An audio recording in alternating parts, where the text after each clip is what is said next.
Joining us tonight is Harmeet Dhillon, Vice President of the Republican National Lawyers Association, RNC Committeewoman for California, member of the 2020 Trump Advisory Council. And Harmeet, great to see you. And thanks, Lou. You've been over at the White House, and let me start with, what's the mood there? Are they ready to fight, or give us a sense of what's going on? Sure. Well, the president was in a great mood today at the White House. He greeted supporters with a very positive message. He said a lot of the same things that you just mentioned. He mentioned our amazing economy, the jobs numbers being off the charts, all of the things that he's accomplished so far and that he intends to accomplish. He joked about how pathetic the Dems are and Pelosi and how they're flopping and invading our rights. And so I think everybody at the event felt very positive that the president was in good spirits and ready to fight. And so were his supporters. So I feel very good about it as I left the White House today.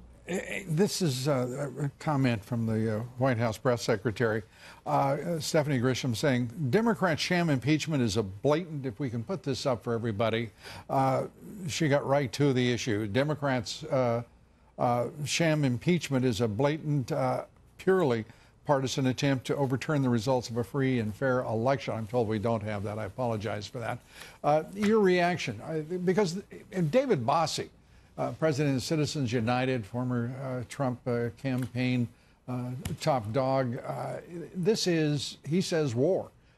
And I am delighted to hear Republicans start talking that way. Are you ready for war? Or are you ready to call it war? I am ready for war, Lou. I spent my day here in D.C. on Capitol Hill having meetings with members, with staff, and with the RNC, and talking about some of the legal issues that we need to pursue. And I'm happy to report that the RNC is ready and has already been fighting hard on impeachment and will continue to do so. I'd love to see some more members of Congress engage in the fight, like Devin Nunes, like a few others have. They need some backup, and I think that's a little bit overdue. But this is a fight for the future of our country, not just for the party and not just for this president. And so there is no time like now. You know, in the words of the Godfather, you know, it's time to go to the mattresses. This is war.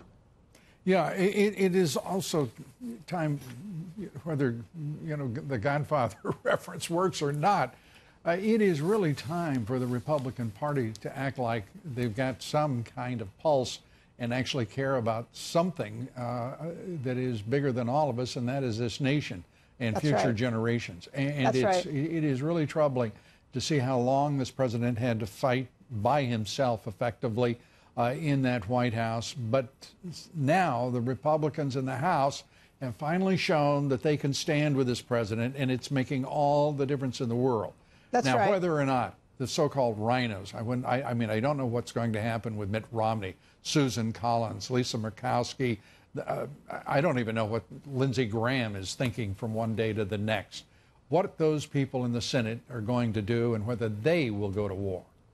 Well, I think they are beginning to see their future depends on it as well, because you only have to look at what's happened over the last year in Congress to see that a few votes difference makes all the difference in the world between your civil rights being violated or not being violated. And so Lindsey Graham might be joking today about not wanting to see his own phone records out there in a report, but that's exactly what's going to happen, because these people have lost all respect for the Constitution, all respect for the First Amendment, all respect for the opposition, all respect for the future and the Constitution and our rights. And so we have to stand up, and, you know, whether it was Democrat or Republican, I would hate to see this happen by any abuse of power by an elected official. And so Democrats, liberals, the ACLU, those people need to stand up and see what's happening here. We can't have this happen in our country with journalists and with members of Congress being abused this way.